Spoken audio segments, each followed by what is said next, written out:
photographie a plusieurs thèmes. Le problème le plus important aujourd'hui, c'est que, c'est vrai, il y a beaucoup de photographes, mais en dehors de l'ISMA et d'un certain nombre de centres qui forment les gens, il y a beaucoup qui sont pressés de devenir photographes et qui sont sur le terrain.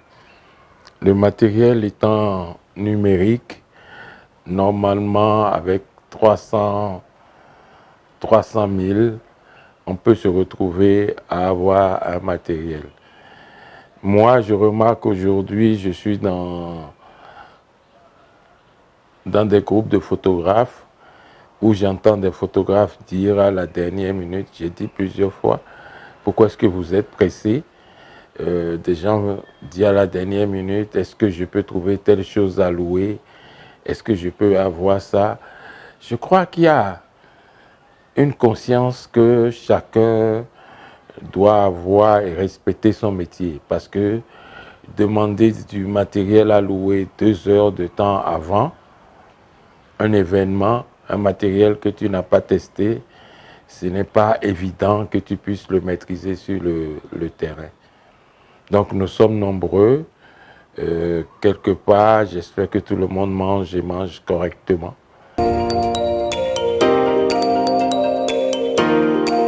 Nous, on travaillait en argentique. On a fait la transition pour travailler en numérique. Et comme je le dis partout, le numérique, c'est une chance pour le photographe africain. Parce qu'il y a quelques années, j'ai fait à Abeokuta une élection présidentielle, celle de Obasanjo. Et ce jour-là, j'avais un tout petit appareil numérique et mon appareil argentique normalement. Mais j'ai dû avoir presque 36 heures de retard parce que faire les élections, rentrer, développer, sélectionner avant de repartir, j'ai eu presque 36 heures de retard sur le boulot. J'ai vu l'Américain devant, là où on a travaillé, devant la maison d'Obasanjo, déposer son matériel, la valise satellitaire sur sa voiture, s'asseoir par terre avec son ordinateur et travailler. Aujourd'hui, je crois que nous n'avons plus ce genre de problème. Il nous suffit d'avoir un ordinateur, un routeur, parce que l'Internet s'est développé. Et on travaille assez facilement. C'est pour ça que je dis le numérique, c'est une chance pour le photographe africain. Parce que le blanc ne travaille pas forcément plus que nous. Hein, on dispose d'un appareil et on essaie de travailler. Avant, avec la pellicule, le grand défaut, c'est que tu fais tes photos et c'est seulement quand tu pars au studio que tu peux voir si c'est bien ou si c'est mauvais.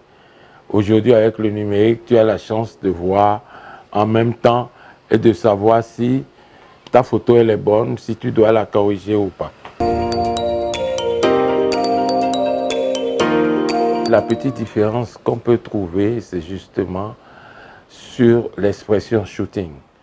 Shooting, tu fais beaucoup de photos et tu sélectionnes ce qui, selon toi ou selon le modèle que tu as photographié, ou même, bon, je prends le cas d'un styliste qui décide de choisir, lui, la photo où il pense que son modèle a la meilleure posture. Mais juste faire une photo, on ne peut pas appeler ça faire un shooting. En tout cas, selon moi, le shooting, c'est la séance photo qui peut se dérouler en plusieurs étapes, plusieurs photos, même dans la même tenue. Après, il y a ce qu'on appelle, c'est aussi l'évolution du système de la photographie aujourd'hui. Avant, le photographe finissait, il y avait un retoucheur qui n'était pas forcément le photographe. Aujourd'hui, beaucoup de photographes se sont convertis et ont appris aussi à retoucher les photos. Donc cette partie post-prod ne fait pas partie du shooting. C'est deux parties séparées. On peut rencontrer des gens dans le métier aujourd'hui qui vous diront le shooting coûte tant, la post-prod coûte tant. Donc parfois, pour éviter que les clients ne veuillent débattre, remettre en cause un certain nombre de choses, on peut décider de tout mettre ensemble et de dire ma séance de shooting coûte tant, je livre tel nombre de photos. En voulant lisser le visage, les gens peuvent aller jusqu'à gommer les pommettes, un certain nombre de choses comme ça. Effectivement, cette partie-là, moi j'ai mis du temps. Au début, je confiais les photos à quelqu'un et après j'ai mis du temps à l'apprendre et après avoir une version plus simplifiée de la chose parce que bon, en photographie, c'est généralement chez les femmes que le problème se pose. On photographie une femme, elle a des boutons, tu nettoies ça assez rapidement. Mais le problème de base, c'est que la cliente ne regardera pas seule les photos. Elle montrera les photos à des amis ou une amie a peut-être été déjà traitée autrement qui lui dira « mais c'est qui ton photographe ?» Pourquoi? L'avantage aujourd'hui dans ce que nous faisons, c'est qu'il y a Internet, il y a des tutos. Donc il y a tellement de choses à apprendre de soi-même sans forcément passer par un mentor ou un truc.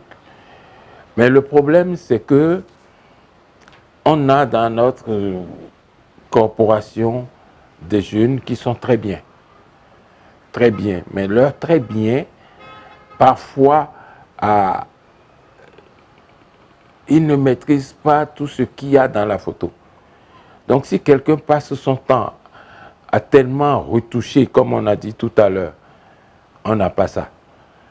Mais malheureusement, il y a parfois des clients qui aiment ça. Qu'on les reconnaisse ou pas, on se dit, j'ai dépensé pour qu'on puisse me reconnaître. Donc je crois qu'il faut maîtriser le b.a.-ba de la photographie.